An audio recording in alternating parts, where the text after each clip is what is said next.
بسم اللہ الرحمن الرحیم. میں ہوں doctor Ghulam Shabbir, president elect P M A Punjab. آج کل بچے پی ایم سی کے سامنے ایم ڈی کیٹ میں ہونے والی بے قاعدگیاں, بدعنوانیاں, میل ایڈمنسٹریشن, اس ساری چیزوں کے بارے میں احتجاج کر رہے ہیں. پرسوں ان کے ساتھ یکجہتی کے لیے میں بھی گیا ہوا تھا اور president P M C doctor Arshad Taqi صاحب سے ان بچوں کے ساتھ میں بھی ملا تھا. ان بچوں نے ارشد تقی صاحب کو اپنے تمام مسائل اور اپنی وہ تمام آبزرویشنز جو ایم ڈی کیٹ کے سلسلے میں تھیں انہوں نے بتائی. جو بچے ساتھ گئے تھے وہ اپنے بورڈز کے ٹاپرز تھے اور ان کے ایجوکیشنل ریکارڈز بہت اچھے تھے. بلوچستان سے بھی بچے آئے ہوئے تھے, انہوں نے بھی اپنے مسائل بتائے.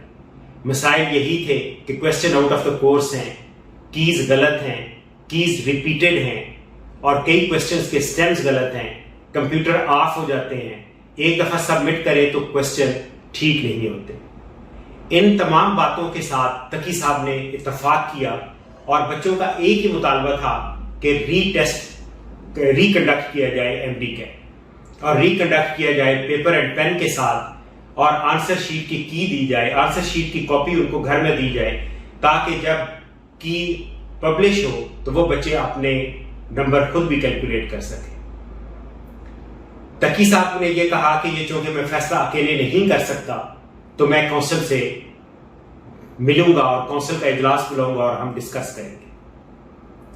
اب یہ پتا چلا ہے کہ بچے جب اگلے دن گئے تو نہ تو انہوں نے کونسل کا اجلاس بلایا بلکہ اس چیز سے یکدم وہ پھر ہی گئے کہ ہم نے ریکنڈکٹ ٹیسٹ کی بات کی بھی ہے یا نہیں. اور ریکنڈکٹ کے سلسلے میں انہوں نے غلط قسم کی بے جا اور ایسی باتیں کی جن کا کوئی جواز نہیں بنتا. دیکھیں, میں آپ کو یہ بتاتا ہوں کہ ٹیسٹ دوبارہ لینے سے کسی بچے کو کوئی فرق نہیں پڑتا. ٹیسٹ ویلڈ ہونا چاہیے. اس کے سلسلے میں تمام تعلیم کے ماہرین یہ جانتے ہیں کہ ٹیسٹ کی ایک ری ٹیسٹ ویلیڈیٹی ہوتی ہے کہ آپ اگر سیم ڈیفیکلٹی لیول کا سیم سیٹنگز میں ایک اور ٹیسٹ لیں گے آپ, اور اگر بچے کی پرفارمنس سیم ہوتی ہے تو اس کا مطلب ہے کہ آپ کا ٹیسٹ ویلڈ تھا.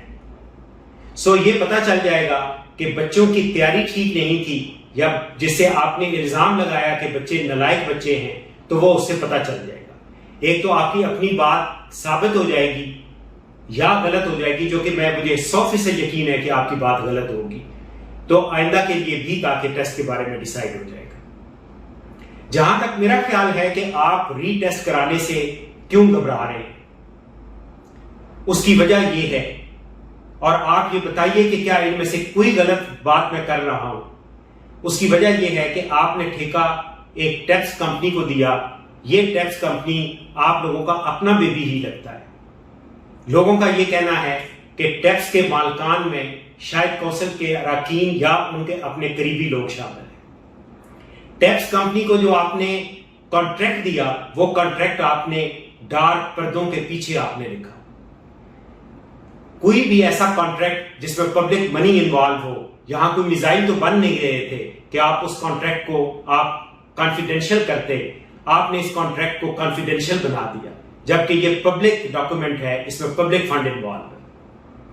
پھر آپ نے جو اس کی تقسیم کی ہے اس میں 3500 روپیہ آپ نے کمپنی کو دیا ہے جو کہ سراسر ناجائز ہے. ایک ایسے ٹیسٹ کے لیے 3500 روپیہ ایک کمپنی کو دے دینا کہ جو شادی ہالوں میں ٹیسٹ کرا رہا ہے, انویجیلیٹرز وہاں کے ویٹر لے رہا ہے, وہ 3500 روپیہ کس چیز کا لے رہا ہے. اور 2500 روپیہ آپ نے اپنے پاس رکھا اور آپ ایکسپلینیشن یہ دے رہے ہیں کہ ہم اس کا 5% ہم اس کا کوئی نہ کوئی ایک فنڈ بنائیں گے تاکہ یہ بچوں کو کالجز میں ایڈمیشن کے لیے ان کی ہیلپ کر سکیں. آپ سوچیں کہ 125 روپے بنتے ہیں جو آپ فی اسٹوڈنٹ, اور غریب لوگوں سے لے کے کون سا فنڈ آپ بنانا چاہتے ہیں غریب لوگوں کے لیے. اور یہ سراسر ناجائز اور غلط بات ہے جو آپ کر رہے ہیں. فنڈ بنانا ہے تو آپ گورنمنٹ سے پیسے لے کے فنڈ بنائیں, آپ اسٹوڈنٹ سے کیوں بنا رہے ہیں, اور اس کا 5% آپ کیوں رکھ رہے ہیں. اور وہی ٹیسٹ 500 روپے میں ہو رہا تھا, آپ اس کمپنی کو 3500 روپیہ دے رہے ہیں, اور نہ صرف آپ اس کو ابھی دے رہے ہیں, اس کو کویسچن بنانے کے پیسے بھی آپ نے دینے, آپ نے خود کانٹریکٹ میں لکھا ہے. MD CAT کے سلسلے میں اور NLE کے سلسلے میں آپ 2 ارب روپیہ PMC لے چکا ہے. آپ PMC آپ ری ٹیسٹ اس لیے نہیں کرانا چاہتا, ریکنڈکٹ اس لیے نہیں کرانا چاہتا کہ وہ 2 ارب روپیہ نہ صرف وہ باہر نہیں نکالنا چاہتا بلکہ آئندہ 10 سال کے لیے وہ 2 ارب روپیہ کمانا چاہتا ہے فی سال کے حساب سے. آپ دیکھیں آپ کے عہدے کی عمر 2 سال ہے. آپ پتہ نہیں آپ کی اللہ میاں کرے کہ آپ کی زندگی لمبی ہو, لیکن اصل زندگی میں بھی آپ کو نہیں پتا. یہ زندگی آپ کی آفس کے اندر 2 سال ہے اور آپ نے 10 سال کا کانٹریکٹ کر لیا. کس قانون کے تحت آپ نے یہ کانٹریکٹ کیا؟ آپ کو یہ جواب دینا چاہیے. آپ برائے مہربانی ان بچوں کے ساتھ دھوکہ نہ کریں. آپ نے ان کو کہا کہ ہم کونسل کا اجلاس بلائیں گے اور اس کے بعد بات کریں گے. آپ کے 2 انتہائی 3 عام قسم کے عہدیداران جن کے ضمیر زندہ تھے وہ آپ کو چھوڑ گئے ہیں. آپ نے کچھ لوگوں کو یہ دھمکیاں دی کہ آپ کی CVs خراب ہوں گی اس لیے آپ ریزائن کریں. وہ لوگ تو ریزائن کر گئے اور جو بندہ ڈٹ گیا اس کو آپ نے کہا کہ جی اس کو فارغ کر رہے ہیں. PMC کے ذمہ دار لوگوں کی یہ تمام چیزیں ساری باہر آ جائیں گی. آپ لوگوں کو ان چیزوں کے جواب دینے پڑیں گے.